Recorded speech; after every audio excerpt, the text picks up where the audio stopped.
Hi friends, welcome back to my channel. അപ്പോൾ ഞാനിന്ന് വന്നിട്ടുള്ളത് അടിപൊളിയായിട്ടുള്ള ഉഴുന്നുവടൻ്റെ റെസിപ്പി ആയിട്ടാണ്. ഇത് നമ്മൾ ബേക്കിംഗ് സോഡ ഒന്നും ചേർക്കാതെ തന്നെ നല്ല സോഫ്റ്റായിട്ട് തയ്യാറാക്കി എടുത്തിട്ടുള്ള അടിപൊളി ഉഴുന്നുവട കേട്ടോ. അപ്പോൾ നമുക്കതിൻ്റെ റെസിപ്പി എങ്ങനെയാണെന്ന് നോക്കാം. അതിനായിട്ട് ഞാനിവിടെ 2 കപ്പ് ഉഴുന്ന് എടുത്തിട്ടുണ്ട്. ഇത് നന്നായിട്ട് കഴുകി വെച്ചതാട്ടോ. ഇപ്പോൾ ഞാൻ എടുത്തിട്ടുള്ളത് സ്പ്ലിറ്റ് ആയിട്ടുള്ള ഉഴുന്നാണ്. ഇനി നമുക്കിതിലേക്ക് വെള്ളം ഒഴിച്ച് ഒരു 3-4 മണിക്കൂർ കുതിരാനായിട്ട് വെക്കാം. ഇതിപ്പോൾ 4 മണിക്കൂറിന് ശേഷം ഞാൻ വെള്ളമൊക്കെ ഊറ്റിയെടുത്തിട്ടുള്ള ഉഴുന്നാണ് കേട്ടോ. അപ്പോൾ ആ വെള്ളം ഞാൻ ഒഴിവാക്കിയിട്ടില്ല, കുറച്ച് നമുക്ക് ഇതിലേക്ക് തന്നെ ആവശ്യമുണ്ട് കേട്ടോ. അപ്പോൾ ഞാൻ കുറച്ച് ഇവിടെ എടുത്ത് വെച്ചാണ്.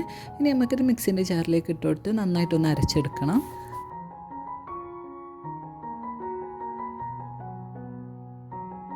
ഇപ്പോൾ ഞാനിത് ഒന്ന് ക്രഷ് ചെയ്തെടുത്തിട്ടുണ്ട്. അപ്പോൾ വെള്ളം ചേർക്കാതെ അരച്ചെടുക്കാൻ പറ്റുന്നുണ്ടെങ്കിൽ അത്രയും നല്ലത് അതാണ് കേട്ടോ.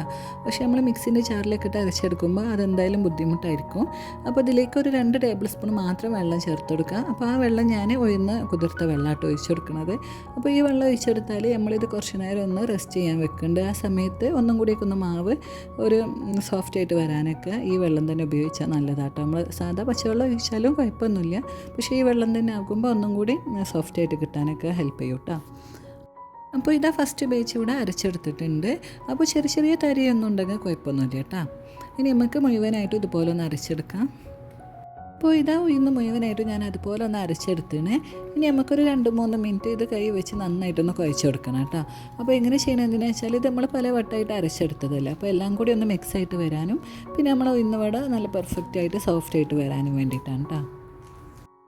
കൈ വെച്ച് നന്നായിട്ട് കുഴച്ചെടുത്ത ശേഷം നമുക്കിതൊന്ന് അടച്ച് വെക്കാം. അപ്പോൾ ഞാനിപ്പോൾ ക്ലിംഗ് റാപ്പ് വെച്ചൊന്ന് കവർ ചെയ്തെടുത്തതാണ് കേട്ടോ. ഇനി നമുക്കിതൊരു 1 മണിക്കൂർ ഒന്ന് റെസ്റ്റ് ചെയ്യാനായിട്ട് വെക്കാം. അപ്പോൾ കുറഞ്ഞത് 1 മണിക്കൂറെങ്കിലും വെക്കട്ടെ, അല്ലെങ്കിൽ 1.5 മണിക്കൂറോ 2 മണിക്കൂറോ വെച്ചാലും കുഴപ്പമൊന്നുമില്ല. അപ്പോൾ അങ്ങനെ റെസ്റ്റ് ചെയ്യാനായിട്ട് വെച്ചാൽ നമുക്കിതിലേക്ക് സോഡാപ്പൊടി ഒന്നും ചേർക്കേണ്ട ആവശ്യമില്ല. അല്ലാതെ തന്നെ നല്ല സോഫ്റ്റ് ആയിട്ടുള്ള ഉഴുന്നുവട തയ്യാറാക്കാനായിട്ട് പറ്റും കേട്ടോ. ഇതിപ്പോൾ 1 മണിക്കൂറിന് ശേഷം ഞാനൊന്ന് തുറന്ന് നോക്കുകയാണ്. അപ്പോൾ നമ്മൾ മാവ് കണ്ടാൽ തന്നെ മനസ്സിലാകും ചെറുതായിട്ടൊന്ന് പൊങ്ങി വന്നതാണ് കേട്ടോ. ഇനി നമുക്ക് സ്പൂണ് വെച്ച് മെല്ലെ ഒന്ന് ഇതുപോലെ നോക്കുമ്പോൾ അതിനുള്ളിലൊക്കെ ചെറിയ ചെറിയ എയർ ബബിൾസ് ഒക്കെ ആയിട്ട് വന്നതാണ്. അപ്പോൾ നമ്മളെ മാവ് നല്ല സോഫ്റ്റായിട്ട് വന്നിട്ടുണ്ട്. പക്ഷേ അത് വെച്ചിട്ട് പുളിപ്പൊന്നും കൂടുതലായിട്ടൊന്നുമില്ല കേട്ടോ. ഇനി നമുക്കിതിലേക്ക് ബാക്കി ഇൻഗ്രീഡിയൻസും കൂടി ചേർക്കാം. ഇതിനായിട്ട് ഇതാ കുറച്ച് ചെറിയുള്ളി, ചെറിയൊരു പീസ് ഇഞ്ചി, 2-3 പച്ചമുളകും കുറച്ച് കറിവേപ്പിലയും കൂടി ചെറുതായിട്ട് അരിഞ്ഞെടുത്താണ്. പിന്നെ അതിൻ്റെ കൂടെ തന്നെ കുറച്ച് കുരുമുളക് ഒന്ന് ചതച്ച് വെച്ചിട്ടുണ്ട്. അപ്പോൾ നല്ലോണം പൊടിച്ചെടുത്ത കുരുമുളകിനേക്കാളും ഇതുപോലെ ഒന്ന് ചതച്ചെടുത്ത കുരുമുളക് ചേർക്കണം കേട്ടോ നല്ലത്. ഇനി ഇതെല്ലാം കൂടി നമുക്ക് ആ മാവിലേക്ക് ഇട്ട് കൊടുക്കാം. ഇനി അതിൻ്റെ പുറംഭാഗം ഒന്ന് ക്രിസ്പി ആയിട്ട് വരാനും വേണ്ടിയിട്ട് 1 ടേബിൾ സ്പൂൺ അരിപ്പൊടി ചേർക്കുന്നുണ്ട്. പിന്നെ ഇതാ പാകത്തിനുള്ള ഉപ്പും കൂടി ചേർത്ത് ഒന്നും കൂടി നമുക്ക് കൈ വെച്ച് നന്നായിട്ടൊന്ന് കുഴച്ചെടുക്കാം. ഇനി നമുക്ക് മാവ് കയ്യിൽ ഒട്ടി പിടിക്കാതിരിക്കാൻ വേണ്ടിയിട്ട് ഇതുപോലെ കുറച്ച് വെള്ളം കയ്യിലാക്കിയ ശേഷം മാവ് കുറച്ചെടുത്ത് വട ഷേപ്പാക്കിയെടുക്കാം.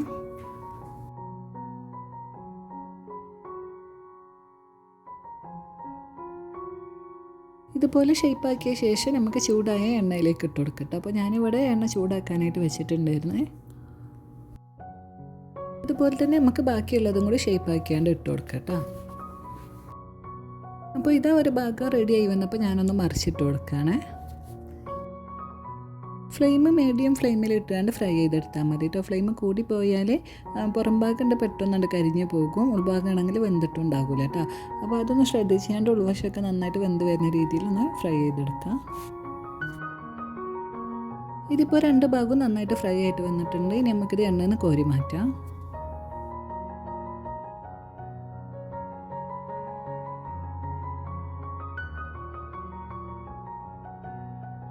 അപ്പോൾ ഇതാ ബാക്കിയുള്ള വടകളും അതേപോലെ തന്നെ ഫ്രൈ ചെയ്തെടുക്കുകയാണ്. ഇനി നമുക്ക് വടൻ്റെ കൂടെ കഴിക്കാനായിട്ട് ഒരു ചട്നി ഉണ്ടാക്കിയെടുക്കണം. അപ്പോൾ തക്കാളി ചട്നി ആട്ടോ തയ്യാറാക്കിയെടുക്കുന്നത്. അതിനായിട്ട് ഇതാ ഒരു 3 വറ്റൽമുളക് ഞാൻ എടുത്തിട്ടുണ്ട്. അതിലേക്ക് കുറച്ച് ചൂടുവെള്ളം ഒഴിച്ച് കുതിരാനായിട്ട് വെക്കുകയാണ് കേട്ടോ. അതിലേക്ക് ഇതാ നന്നായിട്ട് പഴുത്ത 2 തക്കാളി, ചെറിയൊരു സവാള, കുറച്ച് വെളുത്തുള്ളി ഇതുപോലെ ഒന്ന് അരിഞ്ഞെടുത്താണ്. ഇനി നമുക്ക് ഒരു പാത്രം വെച്ച് ചൂടായി വരുമ്പോൾ അതിലേക്ക് കുറച്ച് വെളിച്ചെണ്ണ ഒഴിച്ച് കൊടുക്കാം. ഇനി ഇതിലേക്ക് വെളുത്തുള്ളി, സവാള അരിഞ്ഞതും പിന്നെ കുറച്ച് കറിവേപ്പിലയും കൂടി ചേർത്ത് ഒന്ന് ഇളക്കി കൊടുക്കാം. ഒന്ന് ഇളക്കി കൊടുത്ത ശേഷം നമുക്കിതിലേക്ക് അരിഞ്ഞു വെച്ചിട്ടുള്ള തക്കാളിയും കൂടി ചേർത്ത് കൊടുക്കാം കേട്ടോ. ഇനി ഇതിലേക്ക് പാകത്തിനുള്ള ഉപ്പും 1/4 ടീസ്പൂൺ മഞ്ഞൾപ്പൊടിയും കൂടി ചേർത്ത് ഒന്നും കൂടി ഇളക്കി കൊടുക്കാം.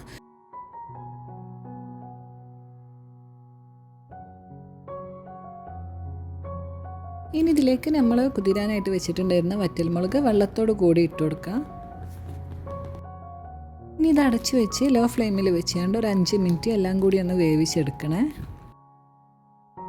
ഇത് നന്നായിട്ട് തന്നെ വേവിച്ചെടുത്തണേ. ഇനി ഇതൊന്ന് ചൂടാറിയ ശേഷം നമുക്ക് മിക്സിൻ്റെ ജാറിലിട്ട് നന്നായിട്ട് അരച്ചെടുക്കാം. അപ്പോൾ ഇതിവിടെ അരച്ചെടുത്തിട്ടുണ്ട്. ഇനി അതിലേക്ക് കുറച്ച് വെളിച്ചെണ്ണയിൽ കുറച്ച് കടുകും ഒരു വറ്റൽമുളകും കൂടി പൊട്ടിച്ചുകൊണ്ട് അത് ഒഴിച്ചു കൊടുക്കുകയാണ്. അപ്പോൾ ഇതാ ഇത്രയേ ഉള്ളൂ കേട്ടോ. അടിപൊളിയായിട്ടുള്ള നമ്മൾ ഉഴുന്നുവട തയ്യാറാക്കാനും അതിനോടൊപ്പം കൂട്ടാനുള്ള തക്കാളി ചട്നിയും കൂടി തയ്യാറാക്കാൻ. പിന്നെ ഈ തക്കാളി ചട്നി നമുക്ക് ദോശൻ്റെ കൂടെ ഒക്കെ കഴിക്കാൻ പറ്റും കേട്ടോ. പിന്നെ ഈ ഉഴുന്നുവടയിൽ നമ്മൾ ഒരു തുള്ളി പോലും സോഡാപ്പൊടി ഒന്നും ചേർത്തിട്ടില്ല. എന്നാലും നല്ല സോഫ്റ്റായിട്ട് നല്ല പെർഫെക്റ്റ് ആയിട്ട് തന്നെ കിട്ടിയാണ് കേട്ടോ. അപ്പോൾ ഇതുപോലെ ഉഴുന്നുവട ഉണ്ടാക്കി നോക്കാത്തവരാണെങ്കിൽ തീർച്ചയായിട്ടും ഒന്ന് ട്രൈ ചെയ്ത് നോക്കണേ.